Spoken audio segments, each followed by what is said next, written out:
विनोद अग्निहोत्री, उसके बाद राजकुमार भाटी के वाजपेयी। राहुल गांधी ने स्ट्रैटेजी या कांग्रेस ने स्ट्रैटेजी विनोद जी बदली है ना। लग रहा था 12 बजे बोलेंगे, लेकिन नहीं आए। मैंने 3 कारण बताए जो मुझे समझ में आए। आपको क्या समझ में आया? देखिए, 2 चीज़ें हैं। पहली बात तो अविश्वास प्रस्ताव की व्यवस्था समझ लीजिए।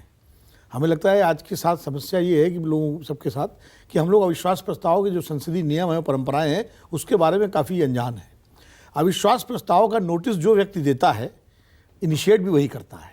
ये उसकी परंपरा नियम है और दूसरे व्यक्ति को उसके अधिकार का हनन का अधिकार भी नहीं है। ये प्रस्तावक का अधिकार है कि वो बोले। यस। नंबर 1, प्रस्ताव चूंकि गौरव गोगोई ने किया था, इसलिए गौरव गोगोई को ही बोलना था। वो चिट्ठी जो कांग्रेस पार्टी ने दी, मुझे उसका तर्क समझ में नहीं आता, कोई औचित्य समझ में नहीं आता कि चिट्ठी क्यों दी गई।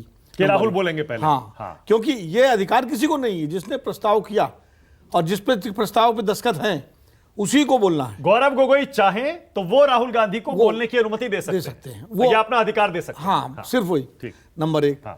दूसरी परंपरा नियम यह है कि जिस सरकार के खिलाफ अविश्वास प्रस्ताव आता है, तो अविश्वास प्रस्ताव जब इनिशिएट होता है, प्रधानमंत्री बोलते नहीं हैं। प्रधानमंत्री आखिर में बोलते हैं।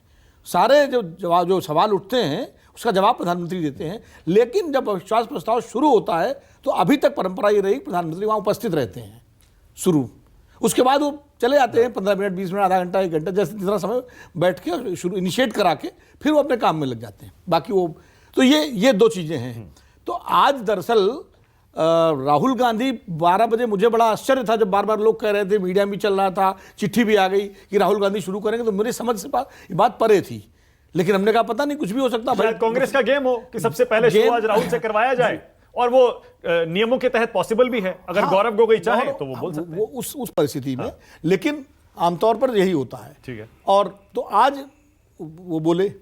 अब देखो दिक्कत क्या है मानक जी, कि आज जो अविश्वास प्रस्ताव पर जो बहस शुरू हुई, अब ये बहस इसलिए हो रही है। देखिए, नंबर गेम में तो सबको मालूम है कि विपक्ष कहीं दूर दूर तक नहीं ठहरता।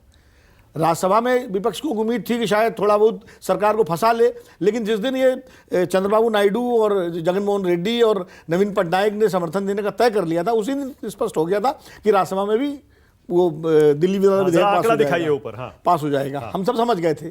लेकिन विपक्ष थोड़ा वहाँ इसलिए है कि वहाँ वक्ता अच्छे हैं विपक्ष के पास, लोग अच्छा वो बोले। लेकिन ये बात मैं कहूँगा कि लोकसभा और राज्यसभा दोनों जगह अमित शाह जी का भाषण अच्छा था। उन्होंने अपने पॉइंट्स को बहुत बेहतर तरीके से रखा। फिर राज्यसभा में उस पर सवाल जवाब भी हुए। खैर, यहाँ भी नंबर गेम में तो बहुत पीछे है विपक्ष। लेकिन अविश्वास प्रस्ताव एक ऐसा हथियार है, राजनीतिक हथियार है, कि इससे विपक्ष उन मुद्दों को चर्चा में लाता है जो वो उठाना चाहता है। वरना इंदिरा गांधी के खिलाफ 15 विश्वास प्रस्ताव नहीं आते, नेहरू जी के खिलाफ विश्वास प्रस्ताव नहीं आता, जितने सरकारें हुई हैं सबके खिलाफ विश्वास प्रस्ताव आया है। और अविश्वास प्रस्ताव से कोई सरकार नहीं गिरी है। विश्वास मत जब मांगा है अटल जी ने, जब जयललिता ने समर्थन वापस दिया था, तब गिरी सरकार 1 वोट से। विश्वास मत पर तो गिरी है सरकारें।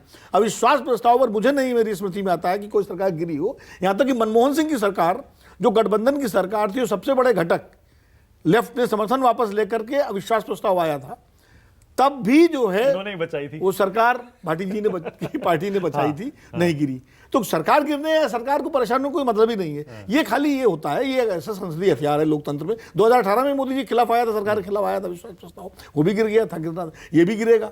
ये खाली ये है कि उन मुद्दों को विपक्ष विस्तार से उठाना चाहता है तो उठा देता है।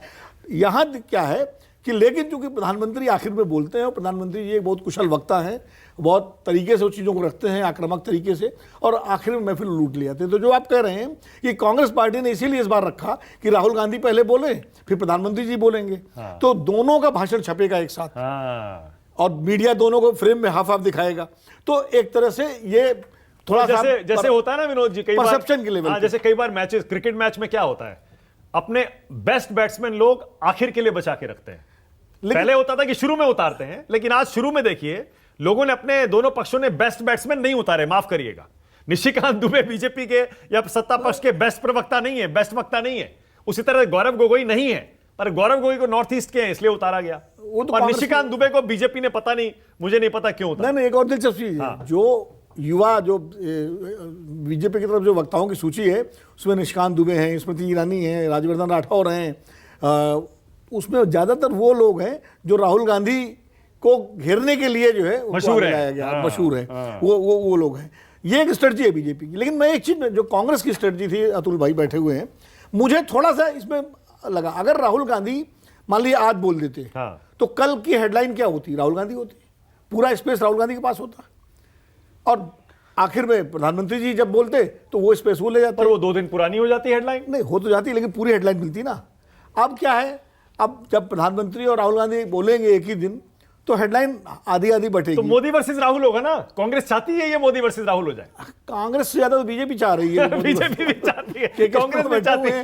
के जी से पूछ ली, वो भी ये चाहेंगे। तो इसलिए जो है वो तो एक अलग वो मामला है। Okay. लेकिन देखिए उसमें क्या है, ये बात, राहुल गांधी कांग्रेस के सबसे बड़े नेता हैं, मल्लिकार्जुन खड़गे के अध्यक्ष है, और राहुल जी बड़े नेता हैं। तो जाहिर है राहुल जी, कांग्रेस तो राहुल जी को आगे करेगी। हाँ। भाई ताले में थोड़ी बंद कर देगी कि राहुल जी, अब मोदी वर्सेस राहुल ना सही हो बात। तो राहुल गांधी को आप सेफ में कहीं बंद कर दीजिए, ऐसा थोड़ी होगा। वो सबसे बड़े नेता है, उनको आगे कांग्रेस लाएगी पार्टी, कांग्रेस, स्वाभाविक है। हाँ बिल्कुल।